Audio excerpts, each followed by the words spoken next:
Saya itu curiga panjenengan bikin kitab Arba'in itu juga dibisiki Rasulullah. Kita orang-orang sufi atau orang-orang tasawuf harus mengerti. Di situ ada syariat, hakikat, marifat, hoas. Aduh, saya itu curiga Anda ini menulis kitab Sontoloyo. Bedah langit. Saya meskipun dari kemarin menentang Ba'alawi teman-teman, saya tidak setuju dengan beberapa akhlak mereka. Saya tidak setuju dengan seluruh dongeng khurafat mereka, semuanya. Saya juga tidak setuju dengan dawir-dawir mereka. Namun hal seperti itu juga terjadi di kalangan penentangnya Habaib ini ya. Mereka juga ada yang sedemikian rupa ya, menyimpang teman-teman. Makanya saya tidak menjadikan mereka sebagai hujah, tidak menjadikan mereka sebagai rujukan di dalam membantah khurafat, dawir dan lain sebagainya tentang para kabib-kabib. Karena mereka sama saja, ilmunya sama, itu sama-sama sufi mereka teman-teman. Mimpi dilawan dengan mimpi. Kemarin ketika ada orang yang bermimpi ketemu Nabi Muhammad SAW mengatakan kalau nasab para Ba'alawi itu terputus. Jadi jelas persaingan mereka juga melalui jalur mimpi teman-teman. Saya bertanya sama Rasulullah, itu agak jauh Kiai, itu jaraknya sekitar 3 meter waktu perjumpaan tanya soal Ba'alawi pertama. Saya bertanya, ya Rasulullah, kaum Ba'alawi itu cucumu atau bukan? Keturunanmu atau bukan? Rasulullah Muhammad saya tanyai seperti itu. Karena mimpi berarti saya nggak bisa ngatur formatnya ya. Dalam mimpi saya bertanya seperti itu.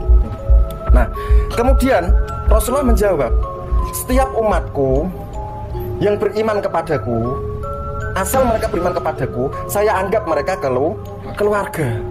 Tapi kalau kamu bertanya tentang Ba'alawi, mereka itu bukan duriyatku.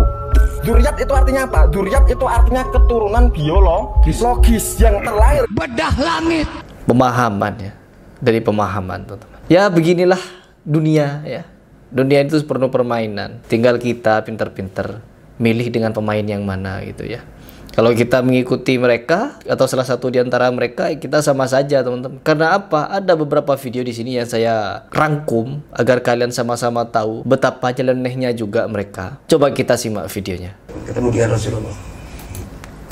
Ketemu dengan Rasulullah katanya. Ya, ini 3 sekawan ini ya. Harusnya yang satu itu kemarin Kiai siapa itu? Kiai siapa sudah yang bertemu dengan Nabi katanya. Ya, para penemu Nabi ini ya. Para penemu Nabi mereka ini.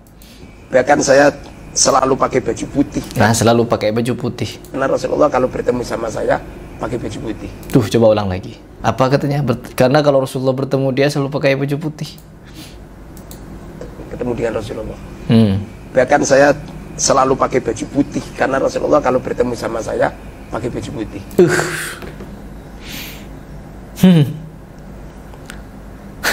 Ya, bertemu dia dengan baju putih teman-teman. Nabi bertemu dia baju putih teman-teman. Kalau dengan saya kok pakai baju Jawa ya? Nah ya. Loh, kalau sama Fuad Pleret beda lagi teman-teman. Nabinya berbaju Jawa. Ya Allah. Nabi Muhammad SAW berbaju Jawa, pakai belangkon gitu ya. Kok bisa tahu itu Nabi? Siapa yang ngasih info kalau itu Nabi? Ciri-cirinya itu Nabi. Ini lomba wali ya teman-teman, lomba jadi wali. Karena mereka ini memiliki kemampuan bertemu dengan Nabi secara yaqodzah. Karena bukan cuma mereka, para habibnya juga jumpa Nabi teman-teman. Yang ditentang sama yang menentang sama-sama berjumpa Nabi. Itu bagaimana itu rumusnya? Terus siapa yang benar? Oh enggak, Ba'alawi itu pendusta teman-teman. Emang mereka jujur? Ya. Terus kalian menganggap para kiai yang ini nih, 2 orang ini, kalian menganggap mereka jujur? Aduh, kalau kalian tidak percaya dengan khurafatnya para habaib, ya kalian juga tidak akan berhujah atau berpendapat dengan pendapat orang-orang yang menentangnya. Karena juga mereka halu-haluan teman-teman, meminta pendapat Gufron, yang dimana Gufron inna makuli inna itu ya, katanya juga sering bertemu Nabi dia. Bahkan Nabi bersabda kepada dia teman-teman, dengan bahasa dia makuli inna itu.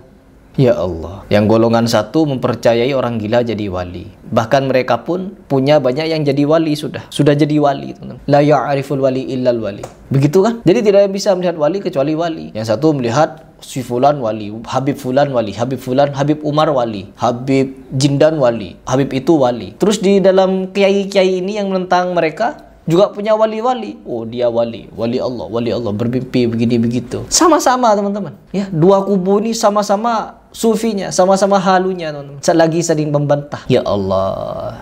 Bertemu Nabi dalam baju apa katanya? Baju Jawa. Jadi apa itu menyesuaikan yang didatangi. menyesuaikan mungkin. Menyesuaikan yang didatangi teman-teman. Menyesuaikan, diulang teman-teman. Jadi apa itu saya kalau ketemu sama Rasulullah nggak pernah dalam mimpi. Oh, nggak pernah di dalam mimpi teman-teman. Ketemunya langsung begini, tatap-tatap muka. Ya kodutan semua. Seumpama apa yang kami katakan ini dan yang kami istiadatkan ini salah, aku yakin Rasulullah mengingatkan kami. Ya Allah, ya Allah, ya Allah. Jadi enak ya teman-teman kalau Nabi Muhammad SAW bagi golongan sufi itu masih hidup. Tapi kenapa di kalangan para Khulafaur Rasyidin Nabi Muhammad tidak hidup itu? Ketika Rasulullah SAW, seharusnya kan ketika ada konflik, berbagai macam konflik di dalam agama kita ini pada zaman dahulunya, Rasulullah SAW ketika melihat umatnya sedang bersiteru, datang Nabi harusnya. Stop, gak perlu perang, saya masih hidup. Harusnya bilang seperti itu Nabi teman-teman. Ya, ketika perang Siffin, Nabi harusnya hadir, bertemu dengan Ali, bertemu dengan para sahabat yang lain. Gak usah perang, saya masih hidup. Mau nanya apa kalian? Harusnya begitu. Dan tidak mungkin Islam ini akan terpecah belah. Sesuai dengan perkataan Nabi Muhammad SAW, kelak umatku akan terpecah jadi 73. Mana yang benar? Semuanya akan mengaku benar. Nah, seharusnya orang yang seperti ini yang bisa bertemu Nabi secara yakuto, tanyakan mana yang benar. Bukankah ketika kita mendengarkan sifat-sifat, tingkah laku teman-teman, beberapa orang yang mengaku dirinya sufi, mengaku dirinya tasawuf teman-teman, mereka ketika membaca apa namanya itu ya, Maulid Simtuduror, Nabi Muhammad hadir secara yakuto sampai-sampai dilihat orang kafir yang berceramah apa, si Alaidrus itu ya, Halimah Alaidrus itu, tokoh Sontoloyo, mengatakan teman-teman, menceritakan kalau Nabi Muhammad itu sampai dilihat oleh orang Cina kafir katanya. Lalu akhirnya si orang Cina kafir itu masuk Islam gara-gara melihat Nabi secara yakuto. Nabi bisa hadir seperti itu, kenapa tidak mempertanyakan kepada Nabi, ya Rasulullah, mana di antara keempat imam mazhab yang benar? Ya Rasulullah, mana yang benar antara Sunni dan Syiah? Ya Rasulullah, bagaimana menyikapi orang-orang seperti ini, begini begitu, perpecahan ini? Ya, banyak nanti kesalahan, teman-teman. Dan seandainya Nabi Muhammad SAW, ini kan siapa namanya kemarin? Siapa itu ya? Abdul Somad. Ya, Ustadz Abdul Somad. Ustadz Abdul Somad kan mengatakan, kalaulah Nabi Muhammad SAW bisa dipanggil ruhnya, maka kita akan bertanya, mana hadis dhaif, mana hadis maudhu, mana hadis sahih. Kalau bisalah ruh dipanggil, maka bisalah dipanggil ruh Nabi Muhammad SAW untuk ditanya mana hadis sahih, mana hadis dhaif, mana hadis palsu. Katanya begitu teman-teman. Tapi orang-orang yang sering dibelanya, para habib-habib yang dibelanya, sering bermimpi, bukan cuma bermimpi, bertemu ya kotoh, Bib Umar, diem, terus melihat. Katanya melihat Nabi itu.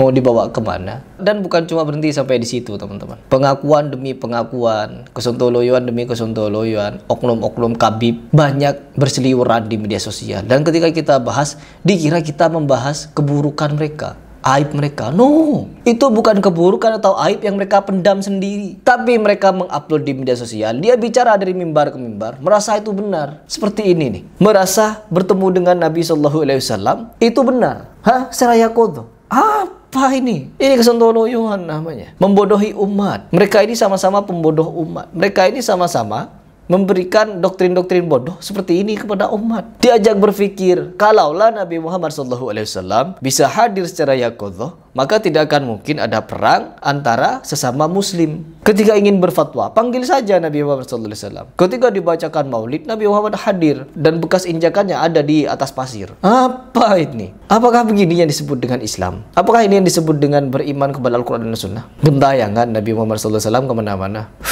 Coba lanjut dulu.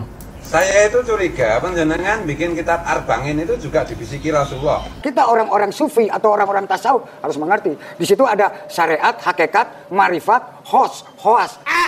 Aduh, saya itu curiga Anda ini menulis kitab Sontoloyo.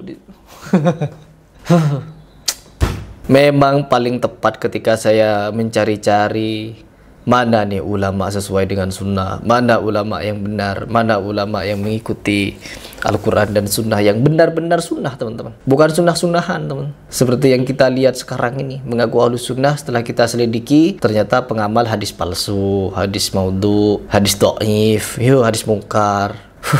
Mengerikan ya. Jadi di sini teman-teman, sekali lagi ketika kita melihat fenomena seperti ini, udahlah, kita gak perlu menjadikan dua kubu ini sebagai kiblat. Yang satu gak perlu dijadikan kiblat, yang satu juga enggak. Jadi mari kita harus berpikir kritis ya teman-teman.